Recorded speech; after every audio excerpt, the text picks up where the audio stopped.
Class 12 biology में हम लोग का चैप्टर 3 चल रहा है। इसका name of the chapter is the human reproduction.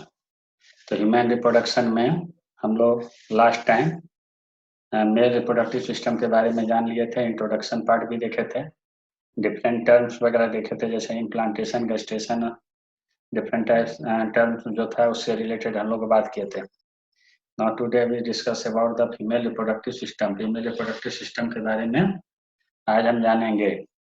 तो फीमेल रिप्रोडक्टिव सिस्टम में जैसा कि हम लोग जानते हैं कि ओवरी होता है, ओविडक्ट होता है, यूट्रस होता है, सर्विक्स होता है, वेजाइना होता है, एक्सटर्नल जेनिटेरिया जिसको भलवा भी बोलते हैं, भलवा। और ये जो रिप्रोडक्टिव सिस्टम होता है फीमेल में पेल्विक रीजन में होता है। देखते हैं लोअर साइड में होता है, लोअर साइड में ये होता है पेल्विक रीजन में। अगर हम लोग इसको देखें और इसमें जो बोल रहा है कि ये रिप्रोडक्टिव सिस्टम के अलावा एक मेमोरी ग्लैंड होता है, one pair of memory gland in female body. जो सारे लोग मिलकर के ये जितने भी चीज हैं, जितने भी ऑर्गन है, पार्ट्स हैं, ये सभी मिलकर के स्ट्रक्चरली एंड फंक्शनली सपोर्ट करते हैं प्रोसेस ऑफ ओवुलेशन। ओवुलेशन होता है जब ओवरी से ओवम रिलीज होता है, उसको कहते हैं ओवुलेशन। फर्टिलाइजेशन आप जानते हैं, प्रेगनेंसी, बर्थ और चाइल्ड केयर। चाइल्ड केयर में मेमोरी ग्लैंड का बहुत बड़ा रोल होता है क्योंकि वो मिल्क सिक्रीट करता है। तो इस बात को भी ध्यान देना है कि इतने सारे बात जो है ये स्ट्रक्चरली फंक्शनली सपोर्ट करता है ओवुलेशन को। फर्टिलाइजेशन, प्रेगनेंसी और बर्थ और child care, after birth child care में ये मदद करता है। तो चलते हैं हम पर सबसे पहले हम लोग जो है ये स्ट्रक्चर जो दिया हुआ है यहाँ पर स्ट्रक्चर की बात कर लें। स्ट्रक्चर में यहाँ पर दिया हुआ है ये जो पार्ट है, इसमें जो पार्ट है देख रहे हैं कि फीमेल का जो है एलएस लिया हुआ है, लॉन्जिट्यूडिनल सेक्शन लिया हुआ है। ये जो यहाँ पर जो ये पार्ट है एनस पार्ट है, इससे अनडाइजेस्टेड वेस्ट मटेरियल निकलता है। डाइजेस्टिव सिस्टम का पार्ट है ये। लास्ट हिंड है एलिमेंट्री कैनाल का, दैट नो द एनस। यहाँ पर हमको इससे मतलब नहीं है, रिप्रोडक्टिव पार्ट नहीं है। ये हमारा जो पार्ट है यहाँ पर का जो पार्ट है ये जो आपका है यूट्रस है। तो यूट्रस है, उसके बाद देखिए यहाँ पर ये सर्विक्स है, ये सर्विक्स वाला पार्ट है, यहाँ पर सर्विक्स है। उसके बाद यहाँ पर ये वेजाइना है, वेजाइनल पोर होगा, वेजिनाइल ओरिफिक्स ये अलग है, इससे बर्थ होता है। ये ध्यान रखना है कि जो बर्थ होता है, बर्थ जो होगा, डिलीवरी जो होगा इसी रास्ते से बाहर आता है, वेजाइनल ओरिफिक्स से। और यहाँ पर ये जो है ब्लाडर है, यूरिनरी ब्लाडर है, यूरिन यहाँ जमा रहता है, यूरिन जो होगा जमा यहाँ रहेगा और इससे जो होता है यूरिनरी ये यूरेथ्रा जो है ओपनिंग है जिससे कि यूरिन बाहर आता है। तो सेपरेट है, यूरिन के लिए सेपरेट है और जो बर्थ के लिए वो अलग है। यहाँ पर अलग अलग है, यहाँ पर यूरिनोजेनाइटल ट्रैक नहीं बोलेंगे जैसे मेल में कहते हैं। यूरिन और स्पर्म एक ही रास्ते से बाहर आया था, हाँ, तो ये वो यहाँ पर नहीं है। यहाँ पर यूरेथ्रा अलग है, इसका ओपनिंग अलग है, यूरिन डिस्चार्ज के लिए और बर्थ के लिए अलग ओपनिंग है। यहाँ पर एक स्ट्रक्चर है दैट ऑन द क्लिटोरिस। ये clitoris just like a penis of male, male के पेनिस की तरह होता है, ग्लैंस पेनिस की तरह होता है। ग्लैंस पेनिस जो होता है उसी से मिलता जुलता ये होता है क्लिटोरिस। इन फीमेल बॉडी होता है, ये ध्यान रखना फीमेल बॉडी है। बाकी जो है यहाँ पर जो लेबिया माइनोरा और लेबिया मेजोरा, ये दो तो जो फोल्डिंग स्किन फोल्डिंग होता है जो पूरे होल है ना, ये यूरेथ्रा एज वेल है, यूरेथ्रा और इसको जो वेजाइनल ओरिफिक्स है इसको कवर किए रहता है, कवर किया रहता है। इसलिए फोल्डेड स्किन होता है, ऊपर वाले को मेजोरा बोलते हैं, अंदर में जो इनर लाइनिंग में होता है फोल्डेड स्किन उसको कहते हैं माइनोरा कहते हैं। हाँ, वेजाइनल ओरिफिक्स जो बर्थ कैनाल भी बोल सकते हैं, पूरे को बर्थ कैनाल कहते हैं। सर्विक्स से लेकर के ये वेजाइना तक ये जो पूरा रास्ता है ये कैनाल बर्थ कैनाल कहलाता है, इसी के थ्रू डिलीवरी बाहर आता है। ये यहाँ पर क्लियर बात हो गई। Diagrammatic section of view female pelvis showing the reproductive system, ये बात हो गई। अब यहाँ पर थोड़ा सा इसको भी देख लें सबसे पहले। तो ये है फीमेल रिप्रोडक्टिव सिस्टम के बारे में जो डायग्राम है, इसको देख लीजिए कहाँ पर क्या है। तो फीमेल रिप्रोडक्टिव सिस्टम में यहाँ पर ये ओवरी है, वन पेयर ओवरी होता है, जो बताए पेल्विक रीजन में है, ये वन पेयर ओवरी है। ये जो है वन पेयर ओवरी है, इस साइड भी है और इस साइड भी है, ये ओवरी है। ओवरी में अंदर में जब सेक्शन काटेंगे तो इसके अंदर देखेंगे कि ओवम कैसे बनता है, ग्रेफियन फॉलिकल वगैरह डेवलपमेंट गेमिटोजेनेसिस में हम लोग पढ़ेंगे। लेकिन अभी ओवरी समझिए वन पेयर होता है। इस ओवरी को जो पकड़ के रखता है यूटेराइन यूट्रस जो है, ये यूट्रस के द्वारा एक लिगामेंट से ये जुड़ा होता है। दूसरी बात लेटरल वाल पेल्विक वाल से, लेटरल पेल्विक वाल से भी ये जुड़ा हुआ रहता है लिगामेंट के द्वारा। जिसके कारण से ये अपने जगह पर सिचुएटेड होता है। तो ये लिगामेंट है, यहाँ पर भी टर्म बोले कि किससे सिचुएटेड होता है, तो लिगामेंट, लिगामेंट टर्म है, लिगामेंट से कनेक्टिव टिश्यू है उससे। अब उसके बाद यहाँ पर ये जो आप देख रहे हैं, यहाँ पर ये जो लंबा सा ट्यूब, ये यहाँ से लेकर के ये जो ट्यूब देख रहे हैं, यहाँ पर ओवरी के बाद जो ये फिंगर लाइक देख रहे हैं, ये फिंगर लाइक को कहते हैं फिमरी। फिमरी है इनफंडिबुलम का अपर पार्ट, इनफंडिबुलम है, देखिए पूरे फ्लोपियन ट्यूब को यहाँ से लेकर ओविडक्ट भी बोल सकते हैं, इसको पूरे को बोलते हैं फ्लोपियन ट्यूब। और फ्लोपियन ट्यूब में ये जो है हमारा इनफंडिबुलम है, पहला पार्ट को, बीच वाला वाइडर पार्ट है उसको एम्पुला बोलते हैं, वाइडर पार्ट को एम्पुला बोलते हैं, और ये नेरो पार्ट जो उसके आगे है उसको इस्मथ बोलते हैं। याद रखिएगा फर्टिलाइजेशन जो होता है एम्पुला और इस्मथ, जहाँ जंक्शन है वहीं पर फर्टिलाइजेशन होता है, तो फर्टिलाइजेशन को ध्यान रखना है, एम्पुलरी इस्मिक जंक्शन बोलते हैं वहीं पर होता है, एम्पुला ही बोल सकते हैं, इस्मस, वो दोनों के बीच का जहाँ जंक्शन होता है फर्टिलाइजेशन वहीं पर होता है। तो दोनों साइड होता है, 2 फ्लोपियन ट्यूब होता है, इधर भी फ्लोपियन ट्यूब है। और ईच एंड एवरी मंथ में जो बोलते हैं कि फीमेल के अंदर ओवम बनता है एक साइड से, अगर इस साइड से इस मंथ में बना अप्रैल में, तो नेक्स्ट मई में इस साइड से बनेगा, ये होता है। दूसरी बात है यहाँ पर यूट्राइन, ये यूट्रस है, यूट्रस में ये कैविटी है, दैट नो यूट्राइन कैविटी, और इसके अंदर 3 लेयर होता है। 3 लेयर की बात करेंगे हम लोग, 3 लेयर के बारे में भी पढ़ेंगे कौन कौन सा लेयर होता है। उसके बाद ये रास्ता जो आगे आ रहा है, ये रास्ता इसको कहते हैं, ये रास्ता को कहते हैं सर्विक्स, ये सर्विक्स वाला पार्ट है। और ये जो रास्ता चैनल है बीच में जो चैनल है बीच में आने का, इसको कहते हैं सर्वाइकल कैनाल, और बाहर का ये वेजाइना कहलाता है, वेजाइनल ऑरिफिक्स भी बोल सकते हैं, वेजाइना का पार्ट है। इसके बाद वेजाइनल ऑरिफिक्स, जो एक्सटर्नल जेनिटलिया है उसको वल्वा कहते हैं, उससे ही बर्थ बाहर आता है। और जो सीमेन का डिस्चार्ज होता है इसी रास्ते में होता है, सीमेन का डिस्चार्ज इसी रास्ते में होगा, और सीमेन डिस्चार्ज करेगा, उसमें स्पर्म रहेगा, स्पर्म इस रास्ते से ऐसे करके इस तरह से बढ़ेगा आगे, और इधर से ओवम रिलीज अगर हुआ और दोनों का टाइमिंग अगर ठीक ठाक है, तब तो यहाँ पर फर्टिलाइजेशन होगा, जाइगोट का फॉर्मेशन होगा, और जाइगोट फॉर्म करेगा तो फिर डिवाइड करते करते करते करते आगे बढ़ेगा, और इसी वाल से, यूट्रस के वाल से इनर वाल जो इंडोमेट्रियम है उससे जो होगा क्या करके अटैच होगा, प्लेसेंटा का फॉर्मेशन करेगा, अल्टीमेटली इसको कवर कर लेगा एम्ब्रायो को, और कवर करके फिर एम्ब्रायोनिक डेवलपमेंट का हम लोग आगे चल के चर्चा करेंगे। ये सारी बातें हम लोग स्ट्रक्चर से रिलेटेड किए। इसमें अब हम लोगों को देखना है कि जो आपका पार्ट है उसको एक बार देख लिया जाए। इसमें हम लोग जो फीमेल रिप्रोडक्टिव सिस्टम, इसमें बोले ओवरी होता है, ओविडक्ट होता है, जो फ्लोपियन ट्यूब बोले, यूट्रस होता है, 1 होगा, सर्विक्स 1 होगा, वेजाइना 1 होगा, एक्सटर्नल जेनिटलिया जिसको वल्वा कहते हैं लोकेटेड इन पेल्विक रीजन। ये पूरा part, this part of the system along with the pair of memory gland, memory gland भी है 1 पेयर, ये सब मिलकर के सपोर्ट करता है, स्ट्रक्चरली एंड फंक्शनली सपोर्ट करता है ओवुलेशन को, फर्टिलाइजेशन को, प्रेगनेंसी को, बर्थ को और चाइल्ड केयर को। Primary sex, female sex organ बोलेगा प्राइमरी, तो उसका नाम है ओवरी। तो ओवरी है, ओवरी का काम है ओवम प्रोड्यूस करना, उसके साथ साथ बहुत सारे स्टेरॉइड्स हार्मोन भी प्रोड्यूस करते हैं जिसको ओवेरियन हार्मोन कहते हैं। ओवरी के साइज के बारे में बात किया गया है, तो साइज है 2 to 4 centimetre in length and connected with the pelvic wall, बताया ही कि यूट्रस से और पेल्विक वॉल से ये कनेक्टेड होता है लिगामेंट के द्वारा, ये लिगामेंट के द्वारा। और ओवरी जो होता है कवर्ड होता है थिन इपिथेलियम, इपिथेलियम बाहर के कवरिंग को बोलते हैं, एंड इंक्लूड अंदर में जो ओवरी के अंदर के जगह को बोलते हैं ओवेरियन स्ट्रोमा। ओवेरियन स्ट्रोमा को 2 पार्ट में बांट देते हैं, आउटर साइड और इनर साइड। पेरिफेरल रीजन को बोलते हैं कॉर्टेक्स, अंदर में जब हम ओवेरियन स्ट्रोमा के अंदर जाएंगे तो आउटर और किनारे किनारे का एरिया को बोलेंगे कॉर्टेक्स, अंदर वाला मिडिल वाले पार्ट को बोलेंगे इनर मेडुला होता है।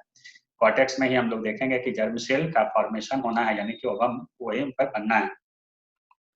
फिर उसके बाद यहाँ पर ओविडक्ट के बारे में कहा गया, ओविडक्ट है, यूट्रस है, vagina constitute the female accessory duct, इसको एसेसरी डक्ट बोलते हैं क्योंकि इसका काम ओवम बनाना नहीं है, इसलिए इसको एसेसरी डक्ट बोलते हैं। यानी कि जो कंपलसरी था वो ओवरी था, और जो कंपलसरी नहीं है लेकिन फिर भी जरूरी है, एसेसरी डक्ट कहलाएगा। इस फ्लोपियन ट्यूब कितना लेंथ है इसका, फ्लोपियन ट्यूब का लेंथ है 10 to 12 सेंटीमीटर लॉन्ग होता है, जो एक्सटेंट होता है ओवरी से लेकर यूट्रस तक होगा। अब जो ओवरी के नजदीक में होगा फनल शेप लाइक स्ट्रक्चर, उसको कहते हैं इनफंडिबुलम, बता दिए थे, इनफंडिबुलम दिखा दिए थे, उसमें फिंगर लाइक प्रोजेक्शन होता है, दैट मतलब फिमरी, फिंगर के तरह जो प्रोजेक्शन था उसको हम फिमरी कहे थे, जो कि क्या करेगा, कलेक्ट करेगा ओवम को, जब ओवरी ओवम रिलीज करेगा तो ये just like funnel like structure होता है फिमरी, ये कलेक्ट करता है और इनफंडिबुलम में पास कर देता है ओवम को आफ्टर ओवुलेशन। द इनफंडिबुलम अंदर की तरफ जब आएगा, इनफंडिबुलम के आगे जब चलेंगे तो वहां पर एम्पुला है, वाइडर रीजन है, that no the ampulla, wider region है उसको कहते हैं ampulla. The last part of the oviduct उसको कहते हैं स्मस है द नेरो। एम्पुला में बता ही दी, एम्पुला जो जगह है, एम्पुला इस्थमिक जंक्शन, ये दोनों के जंक्शन पर ही फर्टिलाइजेशन होता है। याद रखना है इस चीज को, फर्टिलाइजेशन यहीं पर होता है। फिर उसके आगे चल के पतला हो जाएगा, सकरा हो जाएगा डक्ट, और उसके बाद यूट्रस है, सिंगल है, जो ऊम लाइक है, ऊम है जिसमें कि बर्थ पलता है, और ये जस्ट लाइक इन्वर्टेड पियर के शेप का होता है। यूट्रस का शेप जो होता है इन्वर्टेड पियर, पूछेगा तो ये लिखना है, इन्वर्टेड पियर लिखना है। ये भी लिगामेंट के द्वारा जुड़ा होगा पेल्विक वॉल से। Uterus open into the vagina, uterus कहाँ खुलेगा, वेजाइना में खुलेगा, लेकिन रास्ता का नाम है जो बीच में सर्विक्स है, और पूरे सर्विक्स के कैनाल को बोलते हैं सर्वाइकल कैनाल। ये सर्वाइकल कैनाल, कितने लोगों को यही बोला जाता है कि यहीं पर कैंसर वगैरह, सर्वाइकल कैंसर वगैरह की बात की जाती है, याद रखिएगा फीमेल में यहीं पर सर्वाइकल कैनाल है, यहीं पर की बात की जाती है। अलॉन्ग विद द वेजाइना, अगर वेजाइना को और सर्वाइकल कैनाल को मिला दिया जाए, इसको मिला करके हम बोलेंगे बर्थ कैनाल। वेजाइना हो गया आउटसाइड, जो बाहर निकलेगा ओपनिंग, उसको आप वेजाइना कहते हैं।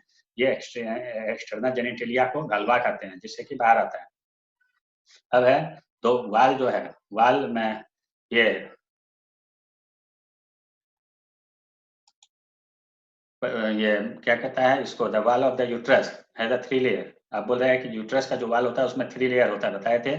आउटर लेयर जो एक्सटर्नल होता है उसको कहते हैं पेरीमेट्रियम, और मिडिल वाला जो लेयर होता है दैट होता है मायोमेट्रियम, और ये इंडोमेट्रियम होता है। अंदर के लाइनिंग को बोलते हैं इंडोमेट्रियम, अंदर वाले लाइनिंग को बोलते हैं इंडोमेट्रियम। तो ये क्वेश्चन पूछता है यूट्रस का तीनों layer, perimetrium, myometrium and endometrium. Endometrium में जो होता है साइक्लिक चेंज, जो मेंस्ट्रुएशन के दौरान जो ब्लीडिंग वगैरह बाहर आता है, वो रियल में इंडोमेट्रियम का जो टिश्यू लेयर होता है, हाईली वैस्कुलराइज्ड होता है, ब्लड सप्लाई होता है, ये सारा अगर फर्टिलाइजेशन नहीं होता है तो यही कट करके इंडोमेट्रियम जो होता है वह मेंस्ट्रुएशन के दौरान बाहर निकल करके वेजाइना से बाहर आता है in case of female each and every month. Myometrium, यही बताया कि मायोमेट्रियम, अब जिसमें डिलीवरी होना है उसमें मायोमेट्रियम का बहुत बड़ा रोल है। मायोमेट्रियम जो मिडिल लेयर है वो स्ट्रॉन्ग कॉन्ट्रैक्शन करता है ड्यूरिंग द डिलीवरी। डिलीवरी के समय में कौन ज्यादा सबसे ज्यादा कॉन्ट्रैक्ट करेगा, वो ये myometrium exhibit strong contraction during the delivery of the baby. Baby के डिलीवरी के समय में मायोमेट्रियम काफी स्ट्रॉन्ग कॉन्ट्रैक्शन करता है, जिससे बर्थ बाहर आता है। अब हम लोग जो ओपनिंग है, वेजाइनल ओपनिंग है, उसकी बात कर ले। उसके बाहर में जो स्किन का कवरिंग था बताए ही थे, फीमेल जेनाइटल, इसमें मॉन्स प्यूबिस होता है, प्यूबिस रीजन बोलते हैं, लेविया मेजोरा है, लेविया माइनोरा है, हाइमेन है, क्लिटोरिस है। क्लिटोरिस बताया जस्ट लाइक ग्लैंस पेनिस की तरह होता है, जो दिखाए भी थे क्लिटोरिस। ये जो स्किन फोल्ड लाइक स्ट्रक्चर है, labia majora and labia minora, और इसी पर जो होता है स्किन के ऊपर ही प्यूबिक हेयर होता है, pubic hair genital hair develop करता है इन केस ऑफ फीमेल। तो लेबिया माइनोरा हो गया, फ्लेशी फोल्ड है, बताए टिश्यू है, एक्सटेंड फ्रॉम द, बाहर से ओपनिंग की तरफ मूव करेगा, बाहर से तरफ ओपनिंग जहां पर वेजाइनल ओरिफिक्स होगा वहां तक एक्सटेंड रहता है। और दोनों के लेबिया माइनोरा के जहाँ पर दोनों पेयर है उसके बीच में जहाँ पर जंक्शन होता है लेबिया माइनोरा का, वहीं पर, और जस्ट लाइक यूरेथ्रा के ऊपर, यूरेथ्रा के ऊपर यानी कि यूरेथ्रल कैनाल जो है उसके ऊपर ये क्लिटोरिस टाइप का जो रहता है स्ट्रक्चर, वो रहता है clitoris finger like structure which lie at the upper junction of the two labia minora, यानी यूरेथ्रल ओपनिंग के जस्ट ऊपर, जस्ट लाइक ये ग्लैंस पेनिस के तरह स्ट्रक्चर होता है। अब एक बात यहाँ पर कहा गया है कि वेजाइना जो होता है कवर होता है पार्शियली बाय मेम्ब्रेन, इसको कहते हैं हाइमेन, हाइमेन कहते हैं, हाइमेन एक मेम्ब्रेन है, शीथ है, मेम्ब्रेन शीथ है, जिससे कि ये कवर होता है, वेजाइनल ओपनिंग जो होता है ये कवर होता है पार्शियली और फुली होता है। माना जाता है कि अगर इंटरकोर्स नहीं होता है तो ये हाइमेन जस्ट का तस रहता है, लेकिन ऐसी बात नहीं है, ये गलत है कि अगर किसी का हाइमेन, ये मेम्ब्रेन अगर ब्लॉक कर जाता है, टॉर्न हो जाता है, इसका ये मतलब नहीं है कि वहाँ इंटरकोर्स हुआ है। ऐसा भी होता है क्या कि जैसे कि एक्टिविटी में हॉर्स बैक राइडिंग कर रहा है, साइकिलिंग कर रहा है, या वेट लिफ्टिंग कर रहा है, या दौड़ने धूपने का काम कर रहा है फीमेल, तो उस दौरान में भी सडन फॉल हुआ या कुछ भी हुआ, इस कारण से भी ये हाइमेन जो होता है ब्रेक कर जाता है। कभी कभी ऐसा होता है आफ्टर इंटरकॉर्स भी हाइमेन जस्ट लाइक उसी तरह का अनब्रेकेबल भी रहता है। इसीलिए अगर कोई क्वेश्चन यहाँ से पूछता है कि ये जो है वर्जिनिटी टेस्ट के लिए ये मेम्ब्रेन का होना नहीं होना, जो आज सोसाइटी में माना जाता है, ये बहुत ही गलत है, इसका कोई इसमें रोल नहीं है।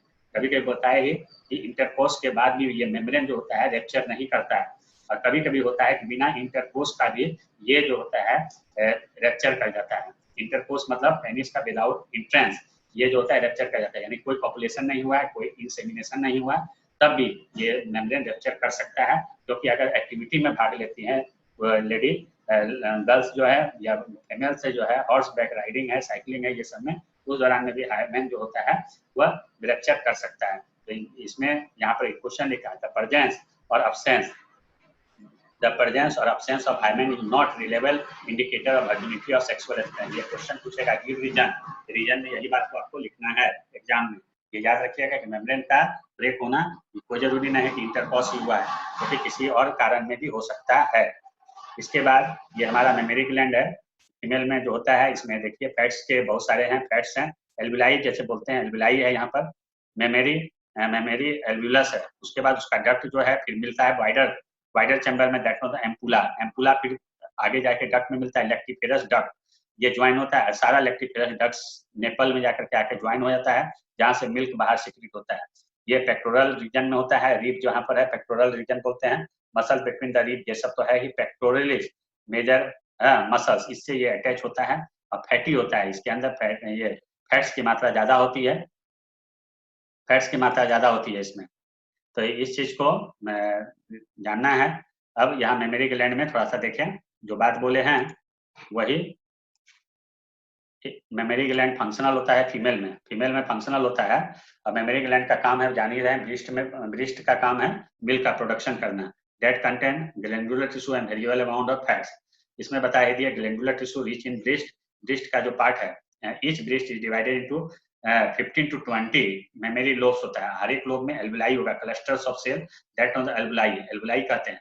इसका मेन काम है मिल्क सीक्रेट करना, एल्वुलाई सीक्रेट मिल्क, जो स्टोर होता है कैविटी में, एल्वुलाई के कैविटी में, उसके बाद वो खुलता है किसमें, मेमोरी ट्यूब्यूल्स में, और ये सारा ट्यूब्यूल्स ज्वाइन होकर के खुलता है जाकर के मेमोरी डक्ट में, जाकर के मेमोरी डक्ट में, और सेवरल मेमोरी डक्ट जब ज्वाइन करेगा वही निपल से वाइडर हो जाएगा ampulla, which connect to the lactiferous duct through which the milk is suck out. और बर्थ जब होता है तो बच्चे को फीडिंग कराने में ये मिल्क का बहुत बड़ा रोल होता है, इसमें बहुत सारा आगे पढ़ेंगे, एंटीबायोटिक वगैरह रहता है, प्रोटीन रहता है, कोलेस्ट्रॉल बोलते हैं इसको, जो कि बर्थ के लिए, बेबी के लिए बहुत अच्छा होता है, इसलिए मदर मिल्क को माना जाता है, जन्म के बाद जरूर देना चाहिए। तो यही बात है